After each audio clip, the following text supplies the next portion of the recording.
ભલો માર્કની સુવાર્તા 10મો અધ્યાય 46મી કલમમાંથી આજે આપણે મનન કરીશું. તેઓ યરીખોમાં આવ્યા અને જ્યારે તેઓ અને તેમના શિષ્યો તથા એક મોટી ભીડ યરીખોથી નીકળતી હતી, ત્યારે તિમાઈનો પુત્ર બારતિમાય કોણ હતા? એક અંધ ભિખારી રસ્તાની કોરે બેઠા હતા.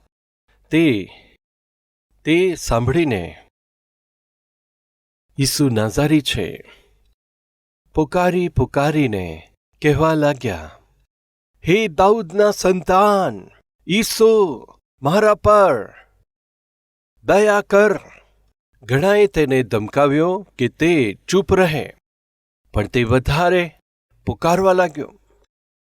વહાલાઓ, જે લોકોએ બાઇબલની અંદર સરસ પ્રાર્થના કરી છે તે લોકો વિશે આપણે મનન કરી રહ્યા છે. 3 વિષય આપણે ભૂલવા ના જોઈએ. કોણે પ્રાર્થના કરી, ક્યારે પ્રાર્થના કરી, ક્યાં પ્રાર્થના કરી. આ 3 વિષયોને સામાન્ય રીતે પ્રાર્થના કોઈ પણ વ્યક્તિએ કરી હોય, પરંતુ આપણે ચોક્કસ તે જાણવું જોઈએ એવા મૂળ વિષય છે. પહેલું છે, કોણ પ્રાર્થના કરે છે. બાઇબલ જણાવે છે તે એક ભિખારી હતા. કોણ પ્રાર્થના કરી રહ્યા છે? તે એક અંધ હતા. કોણ પ્રાર્થના કરી રહ્યા છે? એક નિસહાય સ્થિતિમાં રહેનારા વ્યક્તિ. કોણ પ્રાર્થના કરી રહ્યા છે? તે જે સમસ્યામાં છે, જેને કોઈ દૂર નથી કરી શકતો, એવી સ્થિતિમાં રહેનારો એક નિર્બળ વ્યક્તિ પ્રાર્થના કરે છે. તેનું નામ તિમાઈનો પુત્ર એમ લખ્યું છે. બારતિમાય, બર એટલે કે પુત્ર, તેનું નામ નથી. તિમાઈ એટલે કે તિમાઈ નામના વ્યક્તિનો પુત્ર, એટલે કે જે તિમાઈ નામના વ્યક્તિથી જન્મ્યો છે તેનો પુત્ર એમ અર્થ છે. એક ભિખારી, માંગનારો, કે જે હતાશ અને નિરાશ હતો, કે જે મનુષ્યની દયા અને તરસ પર નિર્ભર હતો, જેની પાસે જીવવા કશું જ નહોતું, કે જે દીનહીન સ્થિતિમાં હતો. નિરાશા અને વ્યાકુળતા તેના આખા જીવનમાં છવાયેલું હતું. જ્યારે તે બીજાના વિશે વિચારે છે અને જ્યારે પોતાની સ્થિતિ વિચારે છે, ત્યારે મનમાં ખૂબ જ દુઃખી થાય છે. વહાલાઓ, ઘણા સંદર્ભોમાં પ્રાર્થના કરાવવા માટે મારી પાસે લાખો લોકો અત્યાર સુધી આવ્યા છે. વિભિન્ન પ્રકારની બીમારીઓ, અલગ અલગ પ્રકારના દુઃખો, અનેક પ્રકારના રોગ, અનેક પ્રકારની સમસ્યા. એકવાર એક ભાઈ મારી પાસે પ્રાર્થના કરાવવા માટે આવ્યા. ત્યાં આગળથી અહીં આવતા સુધી લગભગ 3 મિનિટ જેટલો સમય લાગ્યો, કેમ કે તેના પગ એટલા કમજોર હતા. એક પગ ઉઠાવીને બીજો પગ મૂકવા માટે ઘણો સમય લાગ્યો હતો. સહાયતા કરનારા સહાયતા કરવા છતાં તેના પગ હાલતા નહોતા. કેટલી બધી તકલીફ. એ ભાઈ ઊભા ના રહી શકતા હતા. આવ્યા મારી પાસે. જીવન નિર્વાહ માટે કશું નથી. ઘણી તકલીફમાંથી પસાર થઉં છું. પરિવારનું પોષણ કરવું ખૂબ મુશ્કેલ બન્યું છે, એમ કહીને દુઃખી થતા હતા. ત્યારે મને મારામાં જોવાની ઈચ્છા થઈ કે હું કેટલો સૌભાગ્યનો છું. મને તો ઘણા બધા આશીર્વાદો મળ્યા છે. કમસે કમ હું સારી રીતે ચાલી શકું છું. મારા બંને પગ સારી રીતે કામ કરે છે. ઝડપથી ચાલી શકું છું, દોડી શકું છું. પણ એ ભાઈની સ્થિતિ કેવી હતી? ચાલી શકતા નથી, દોડી શકતા નથી. વળી કમસે કમ પગ આગળ મૂકવું પણ મુશ્કેલ છે. રમતની વાત તો છોડી દો. જ્યારે રમતા લોકોને જુએ છે, દોડતા લોકોને જોતા હશે, ત્યારે ખૂબ નિરાશ થતા હશે. કેમ પ્રભુ, મારા પગ આવા છે? જેઓ પોલિયોથી ગ્રસિત હોય તેઓ વિચાર કરતા હશે. કેમ પ્રભુ, નિરાશ થતા હશે.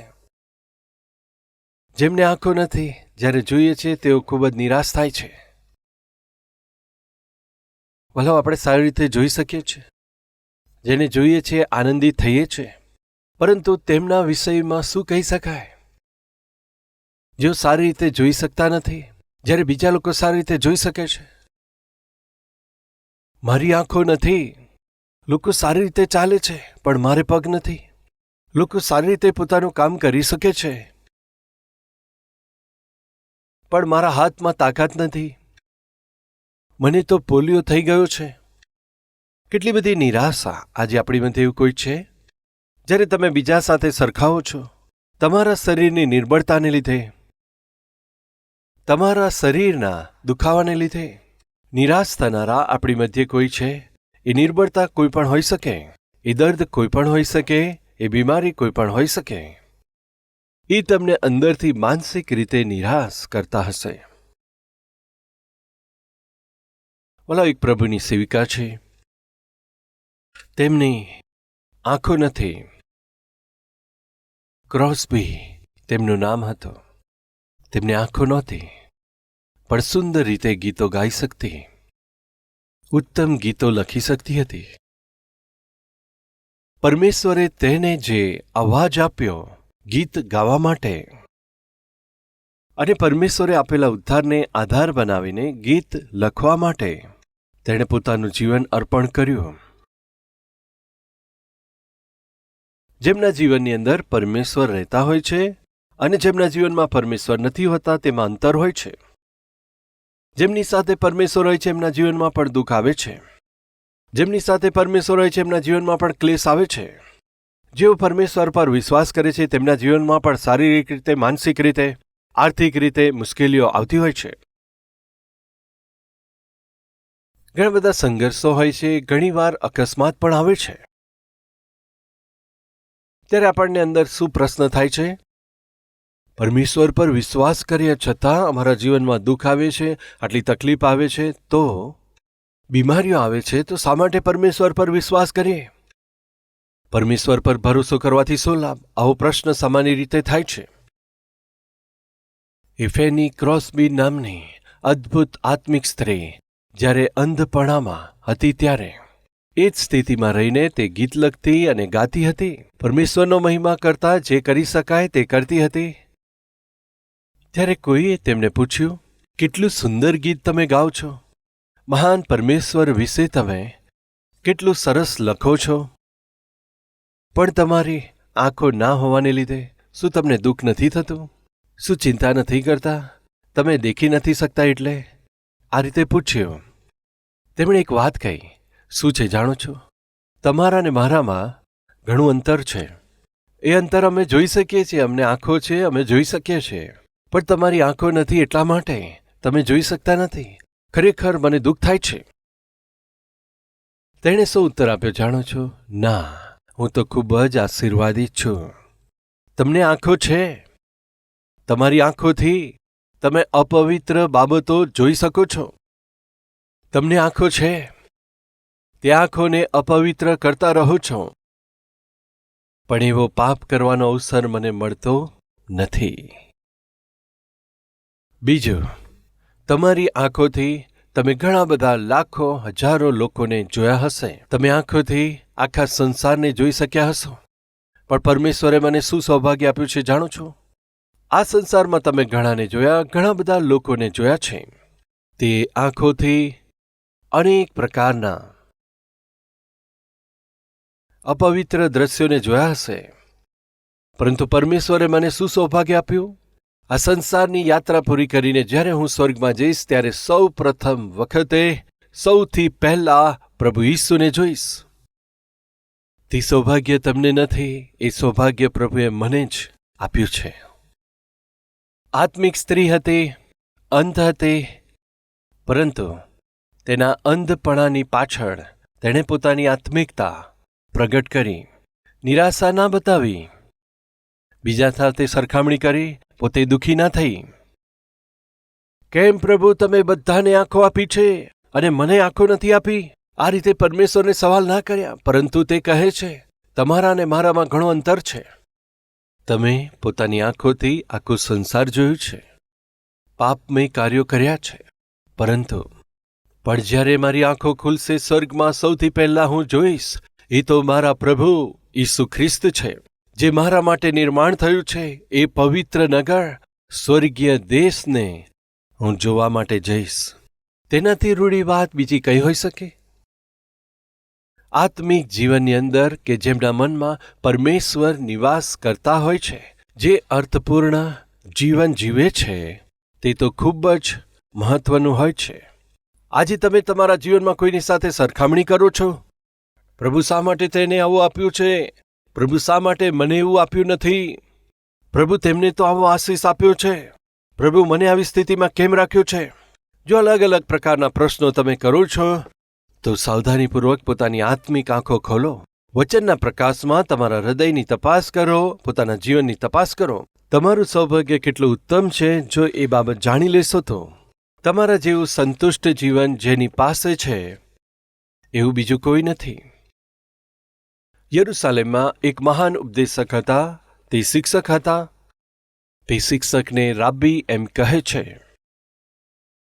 તે દિવસોમાં યરૂશાલેમમાં કોઈ જવાથી ચોક્કસ એમ કહેતા હતા, આ પ્રાંતમાં એક રાબ્બી રહે છે, તેમની જરૂર મળજો, તેમની પાસે ખૂબ જ્ઞાન છે. તેમની સાથે થોડો સમય વિતાવવાથી આપણા જીવનના મૂલ્ય બદલાઈ જશે, આપણું જીવન સાર્થક થઈ જશે. આ પ્રમાણે કહેતા હતા. એક દિવસે એક યાત્રી અમેરિકા દેશથી યરૂશાલેમમાં ગયા. આખા યરૂશાલેમનું દર્શન જ્યારે કરતા હતા, કોઈએ તેમને જણાવ્યું, તે રાબ્બી સાથે, એ શિક્ષક સાથે જરૂર મુલાકાત કરજો, તમે મિસ ના કરતા. આ રીતે કહેવાથી તેમણે વિચાર્યું, જો બધા કહે છે એ શિક્ષક વિશે, અમેરિકાથી આવ્યા છે માટે અમેરિકામાં રહેનારા ઉપદેશક અથવા શિક્ષક, તેઓ ખૂબ જ ધનવાન હોય છે, અથવા કેટલાક લોકો તો ખરેખર ખૂબ ધનવાન હોય છે. આ પ્રાંતમાં શિક્ષક નામ કમાય છે માટે એ પણ જરૂરથી ધનવાન હશે.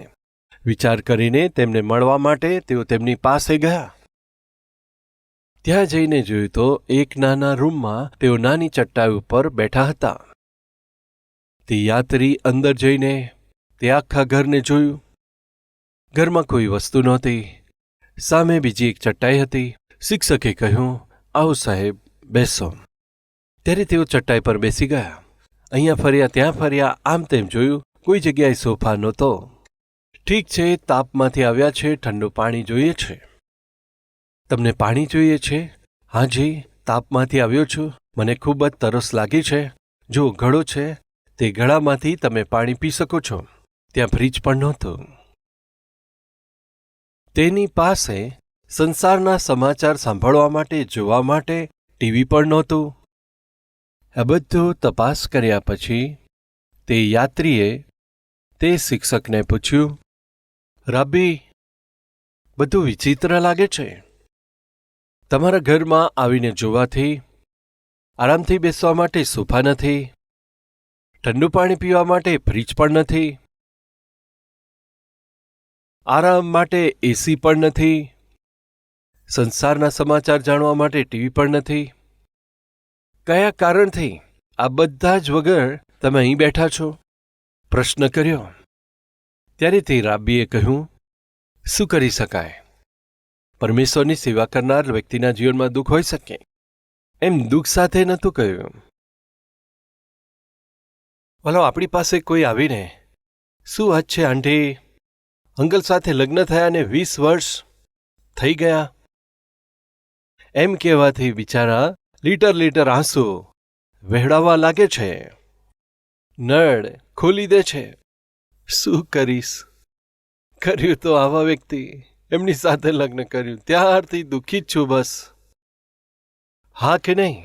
કોઈ આપણા જીવનમાં આપણે જે અનુભવ નથી કરી શકતા તેને ટાર્ગેટ બનાવીને એ વાત કરવાથી, અરે શું છે તમને, 20 વર્ષથી નોકરી કરો છો, એક કાર પણ નથી ખરીદી શક્યા, કેવું તમારું જીવન છે, હવે શું કરું ભાઈ? શું કરી શકાય? આમણે કાર ખરીદી, પેલામણે કાર ખરીદી, આમણે કાર ખરીદી, ભાઈ ખરીદી, મારા મોટા ભાઈએ તો સરસ કાર ખરીદી, સમય ખરાબ છે. આ રીતે નિરાશાભરી વાતો કરતા હોય છે.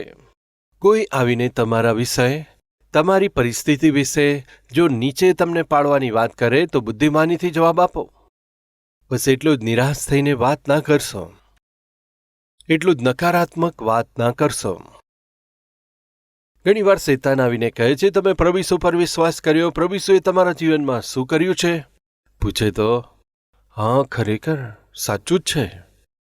એક વિચાર એવા હોઈ શકે, જો ખરેખર તમારા પરમેશ્વર મહાન પરમેશ્વર છે તો તમારી તંદુરસ્તી કેમ સારી નથી? એવો પ્રશ્ન થઈ શકે છે. તરત મનમાં વિચાર આવે, હા બરાબર છે, મારો પરમેશ્વર તો સાજા કરનારા છે, તો મને સાજા કેમ નથી કરી શકતા? હું પોતે હોસ્પિટલના ચક્કર ખાઉં છું અને અનેક પ્રકારની દવાઓ હું લઉં છું. કેટલા ડૉક્ટર બદલ્યા છે, મને સારું થતું નથી. પરમેશ્વર શું કરે છે? જો ખરેખર તમારા પરમેશ્વર તમને આશીષ આપવા માંગે છે તો તમારું પ્રમોશન કેમ નથી થયું? તમને નોકરી કેમ નથી મળતી? આમ તો પરમેશ્વર પરમેશ્વર કહો છો, પરમેશ્વર ક્યાં ગયા? બસ આટલું બોલ્યા સમજો, તરત જ મનમાં પ્રશ્ન થાય છે, હા ખરેખર સાચી વાત છે, મારી પ્રાર્થનાનું શું થાય છે? કેમ જવાબ નહીં મળતો હોય? કેમ પરમેશ્વર જવાબ નહીં આપતા હોય? નિરાશાભર્યા જવાબ આપણા મનમાં આવે. ગર્ભનું ફળ પરમેશ્વર તરફથી પ્રતિદાન છે, બધાને તો બાળકો થાય છે.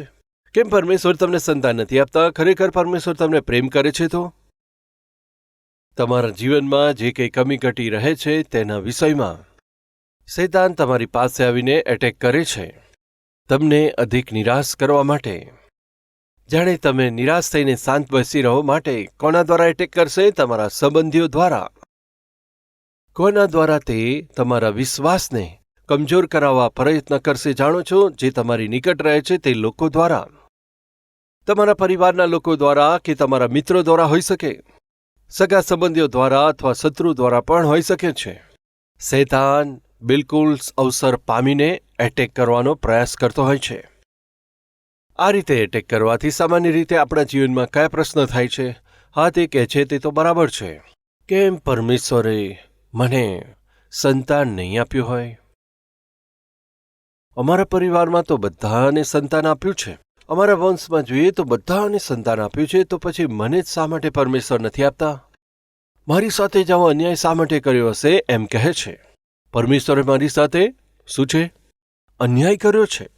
વલાઓ, તમને એક વાત જણાવું, આદમની સૃષ્ટિ કરી તે દિવસથી લઈને તમારી સૃષ્ટિ કરી તે દિવસ સુધી, આજ દિન સુધી મારા પરમેશ્વરે કોઈ વ્યક્તિ સાથે અન્યાય નથી કર્યો.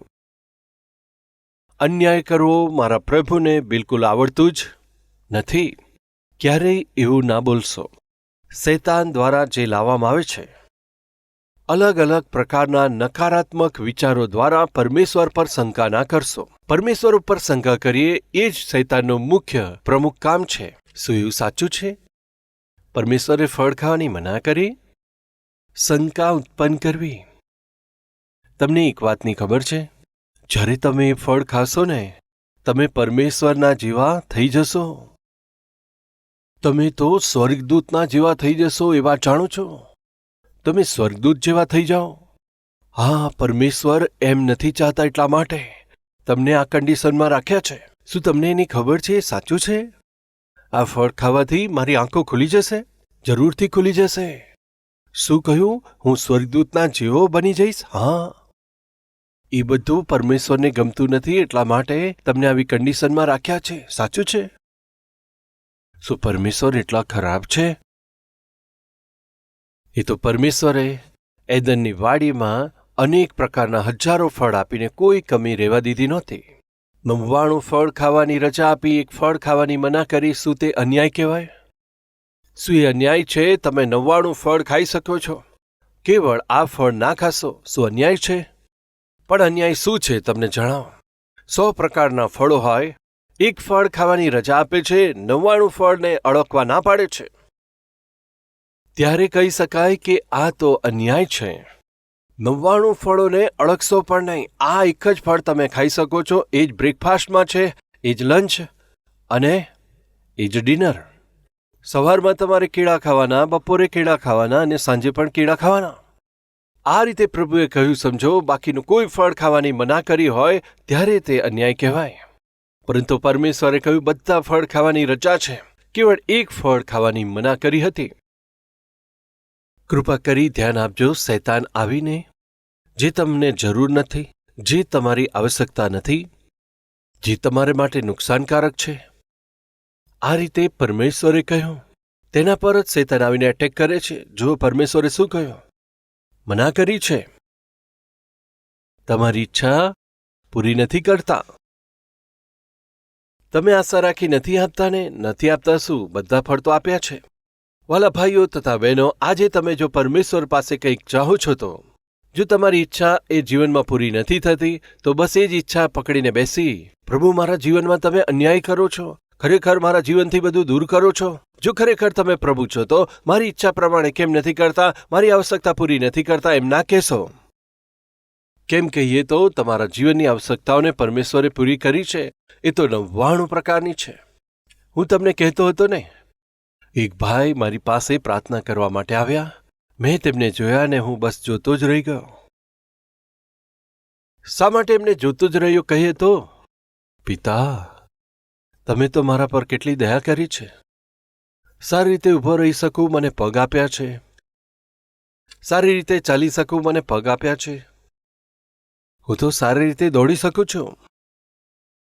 થોડી વાર બસ એમને હું જોતો જ રહી ગયો. આપણા કરતાં પણ જે દીન સ્થિતિમાં હોય છે તેમને આપણે જોઈએ છે, ત્યારે આપણે કેટલા આશીષિત થયા છે તે આપણને ખબર પડે છે. ત્યારે પ્રભુનો મહિમા કરી શકીએ છીએ. પણ આપણી ભૂંડાઈ શું છે જાણો છો? હંમેશા આપણા કરતાં જે ઉચ્ચ સ્થિતિમાં છે આપણે એમને જ જોતા રહીએ છીએ અને એટલે હંમેશા રડતા રહીએ છીએ. આપણા જીવનમાં જો આપણે ધન્યવાદીપણું પામવું છે તો આપણા કરતાં જે ઉચ્ચ સ્થિતિમાં છે તેમને ના જોશો, પરંતુ આપણા કરતાં જે દીન સ્થિતિમાં છે તેમને જ્યારે આપણે જોઈએ છે ત્યારે સમજ પડે છે આપણે કેટલા આશીષિત છે.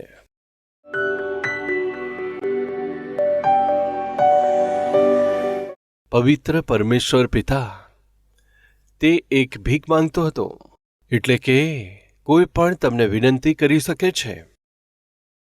પ્રાર્થના કરવા માટે ધનની જરૂરિયાત નથી, પ્રાર્થના કરવા માટે સ્ટેટસની જરૂર નથી, પ્રાર્થના કરવા માટે સ્થાનની આવશ્યકતા નથી, જાતિ સાથે તેની કોઈ સંબંધ નથી, કયા કુળના છે જાણવાની કોઈ જરૂર નથી.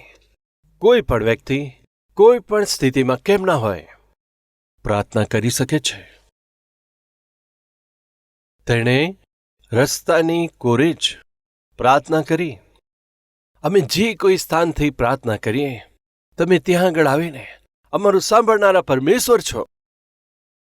તમારા જેવા અદ્ભુત પરમેશ્વર અમારા માટે કોણ છે? એ સત્યને આજે અમે જાણી લઈએ. જેઓ પ્રાર્થના કરી રહ્યા છે દરેક ભાઈ બહેનોને માટે ધન્યવાદ કરીએ છીએ પિતા. પ્રભુ ઈસુ ખ્રિસ્તના નામમાં માંગીએ છીએ પિતા. આમેન.